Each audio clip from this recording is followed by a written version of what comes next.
We're going to do some Texas Stream Team monitoring today. Have you ever stopped to think about how important our waterways are? Shake it.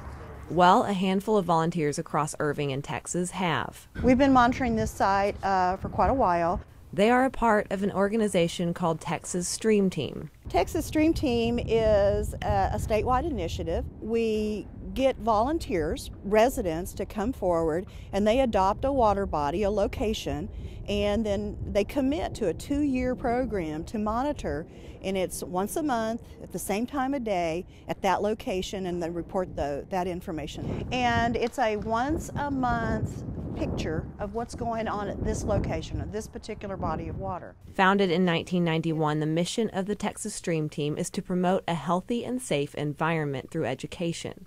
We report this to the state. And one of the ways they do that is by recruiting and teaching new community volunteers. Now you can rinse that one and you can start your other tests. Sarah Beckelman participates in the Master Naturalist program and is being trained to manage her own body of water. They have Stream Team training for us, and there's a lot of members of our chapter that do water monitoring. There's not that many in Irving, so I wanted to volunteer in my community. Now you may be wondering what exactly they look for. We're looking at water quality, and these are just little snapshot data points. So we'll start with air temperature, we'll do the water temperature, we will look at the conductivity of the water. Conductivity is a big part in water monitoring, and Karen explained just how important it is. Conductivity is a measure of how many suspended solids there are in your water sample. Pure water will not conduct electricity, right? So the more pollution or elements or solids that you have in your water, the better that water will conduct electricity. Along with the scientific tests, volunteers also find it important to simply keep their eyes open and look for any changes.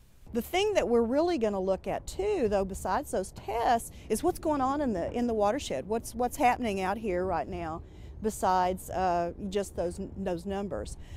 If you normally see a bunch of frogs and fish in the water, and then over time they start to disappear, that'd be something you'd want to, tell somebody. Volunteering for the Texas Stream Team is a commitment, but one that comes with training and support. If they're going to monitor in Irving, I'll provide them their kit. The kit costs almost $400, and in exchange for their service, we loan them the kit. We'll replace their chemicals and that kind of thing. Karen showed us some of the things in that kit that volunteers use. You lower this into the water, and depending on the clarity of the water, you lower this until you can't see the divisions on the plate any longer.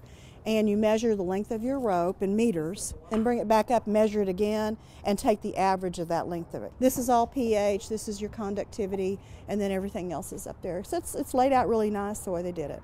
Our waterways are clearly very important, and volunteers believe this is one way of keeping them clean for the next generation. I'm a firm believer in taking good care of our water, because I think that is going to be our next crisis in the U.S. and the world, really, is water. So I would like to conserve and take care of as much of it as we can. And I think monitoring the quality of our water helps to do that. Rebecca Combs for CitySource.